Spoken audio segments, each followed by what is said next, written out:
சிறியது ஆனால் மிகுந்த சக்தியுள்ளதடி. P for balloon, வானத்தில் மிதந்து பறக்குது. T for cloud, வெள்ளையாக மேலே மேலே. P for drum, மேல சத்தம் முழக்குது. E for eagle, கூர்ந்த படையோடு பறக்கும். F for ஒளியுடன் சூட்டையும் தரும். G for garden, வாழர்களின் தோட்டத்தில் அரசன். தலைக்கு குடை போல ஸ்டைலானது. I for igloo, கொண்ட பார்வையோடு பறக்கும்.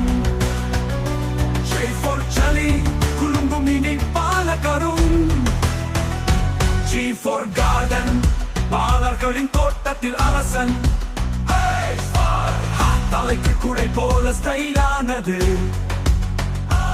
I for igloo, பனியில் கட்டிய சிறிய வீடு. J